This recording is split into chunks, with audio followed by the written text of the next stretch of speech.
বন্ধুরা, myself কনিতে visit করার জন্য তোমাদের সবাইকে জানাই মোস্ট ওয়েলকাম আর অনেক অনেক ভালোবাসা। কেমন আছো তোমরা সবাই? আশা করছি তোমরা সবাই খুব ভালো আছো। তো আমার জ্বর অনেকটাই কমে গেছে, এখন আগের থেকে ভালো আছি। ঠিক আছে, আজকে হচ্ছে সানডে, তো সানডেতে হবে হচ্ছে মাটন। আমি আজকে 5:30টার সময় গিয়ে, মানে সকালবেলা ভোর 5:30টাই ধরো, ভোর 5:30টায় গিয়ে আজকে মাটন নিয়ে এসেছি। এখানে প্রায় 1.5 কেজির মতো মাটন আছে। দেখো দেখো, ঠিক আছে, 1.5 কেজির মতো মাটন আছে রেয়াজি।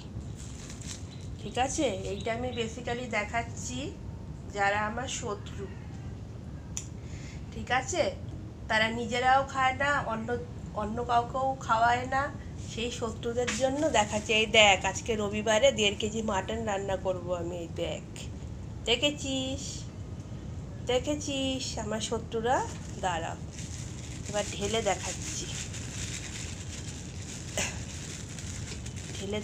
দাঁড়া। এই দেখো, এবারে আমি ঢালছি, কেমন? তো দেখো গাইস, 1.5 কেজি মাংসকে আমি ভালো মতো ধুয়ে নিয়েছি। এই মাংসটা মোটামুটি 2বার ধুয়েছি, ঠিক আছে। এখন আমি এই মাংসগুলোকে এই প্রেশার কুকারে দিয়ে দেবো, কেমন? আজকের মাংসটা একটু অন্যরকমভাবে রান্না করব।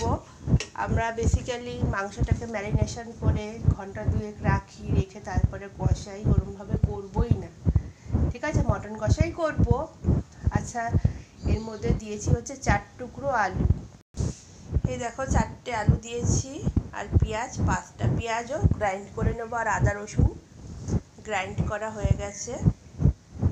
এই দেখো, টোটাল 5খানা পেঁয়াজ আর 4টে আলু। তাহলে এই মাংসগুলোকে প্রেশার কুকারে দিয়ে দিয়েছি। এটা আজকে কেন এরমভাবে করবো, রান্নাটা করতে করতেই তোমাদের বলছি, কেমন? তো দেখো বন্ধুরা, আমি সমস্ত মাটনগুলোকে প্রেশার কুকারের মধ্যে নিয়ে নিয়েছি, ঠিক আছে। এই কাঁচা মাটনের মধ্যে দিয়ে দেব পরিমাণ মতো লবণ। এই দেখো, লবণটা দিয়ে তারপর দেখাচ্ছি। তো গাইস, দেখতেই পাচ্ছ, লবণ দিয়ে দিয়েছি, 2 চামচ লবণ দিয়েছি, ঠিক আছে। এবার দিয়ে দেবো 4খানা গোটা আলু। দেখো, আলুগুলোও দিয়ে দিয়েছি। এবার দিয়ে দেবো জল, পরিমাণ মতো দেবো জল।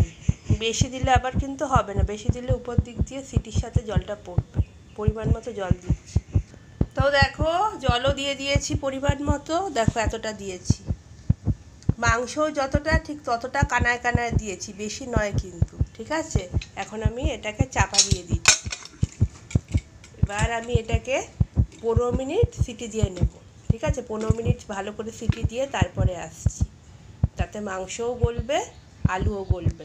বন্ধুরা দেখো, আলুগুলো ভালো মতো সিদ্ধ হয়ে গেছে, মাংসগুলো একটুখানি কাঁচা কাঁচা মতন আছে। মাংসগুলোকে আবার 10 মিনিটের জন্য আমি সিদ্ধ বসাবো। আর এই আলুগুলো তো হয়ে গেছে, তাই 4টে আলু আমি বাটির মধ্যে তুলে নেব এখন।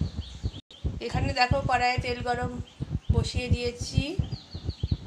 দেখো গাইস, অনেকটা কমে গেল, যেহেতু 4টে আলু তুলে দিলাম। এটাকে আবার 10 মিনিটের জন্য আমি সিটি মারবো, ঠিক আছে। তারপর 10 মিনিট পর গ্যাসটা অফ করব। দেখো গাইস, তেলটা খুব ভালো মতো গরম হয়ে গেছে, ধোঁয়া উঠছে। এখন দিয়ে দিচ্ছি একটুখানি পেঁয়াজ।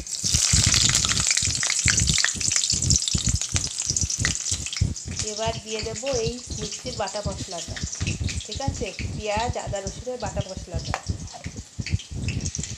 এই দেখো, এখন এটা তেলের মধ্যে দিয়ে দেবো, দিয়েছি, ভালো করে নাড়িয়ে নেব।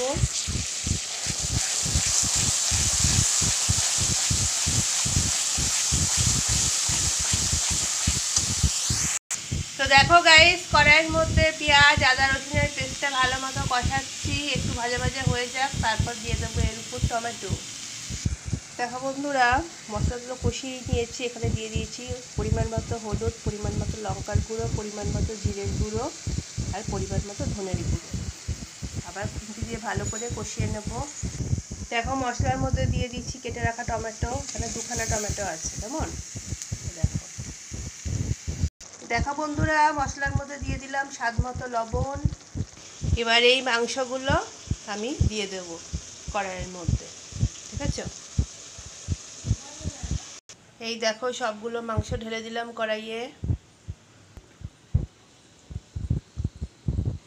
তো তো বন্ধুরা দেখতেই পাচ্ছ মাংসটা কত সুন্দর বয়েল হয়েছে। এখন কি করব, গ্যাসটাকে কম করে দিলাম, ঠিক আছে। কম করে দিয়ে আবার এই সমস্ত মাংসগুলোকে ডাব্বু হাতা দিয়ে তুলে আবার প্রেসার কুকারে করে দেবো, কেমন। তো দেখো গাইস, এটা আবার আমি মিনিট 5 জন্য, একটু শক্ত শক্ত মতো আছে, মিনিট 5 জন্য আবার সিটি দিয়ে নেব। আর গাইস দেখো, আমি এখানে অল্প একটু ঝোল রেখেছি, এর মধ্যে আমি 4টে আলু দিয়ে দিচ্ছি। এই দেখো 4 টুকরো আলু ঝোলের মধ্যে এভাবেই থাকবে। আলুগুলো খুব ভালো বয়েল হয়েছে, ঠিক আছে। আমি একটু পর গ্যাসটা বন্ধ করে দেবো। আর যেই মেইন জিনিসটা, এই গোটা এই যে পুরো মাংসের মধ্যে এই গরম মশলাটা আমি দিয়ে দিচ্ছি। এই 2 জায়গাতেই দেবো, প্রেশারেও দেবো, এতেও দেবো। দেখো গায়ের 2 জায়গাতেও দিয়ে দিয়েছি, এখানেও দিয়ে দিয়েছি, আবার এই আলুর ওপরেও দিয়ে দিয়েছি, ঠিক আছে। তাহলে এখন প্রেশারটা আমি লাগিয়ে নেব। গাইস দেখো, এটুকুই মেটে এনেছিলাম, মেটেটা খুব ভালো বয়েল হয়েছে, খুব ভালো বয়েল হয়েছে। আর দেখো গ্যাসটা এখন বন্ধ করে দেবো, নাহলে ঝোলটা শুকিয়ে যাবে। দিয়ে তারপরে আলুগুলো একটু নেড়ে দেবো। তো গাইস দেখো, এখানে ভাত ফুটছে। আজকে মাটন আর রাইস এই খাওয়া হবে। ভাত ফুটছে হাঁড়ির মধ্যে। আর এই দেখো, ঠিক আছে। আচ্ছা, তোমাদেরকে ঢেলে ফাইনাল লুকটা দেখাচ্ছি, কেমন। দেখো গাইস, আকাশের কি অবস্থা, এই দেখো। ওরে বাপরে বাপ, কি কালো করেছে আকাশ, মারাত্মক কালো করেছে।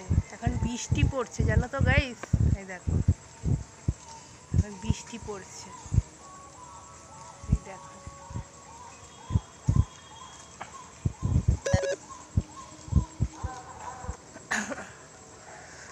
তো দেখে বুঝতেই পারছো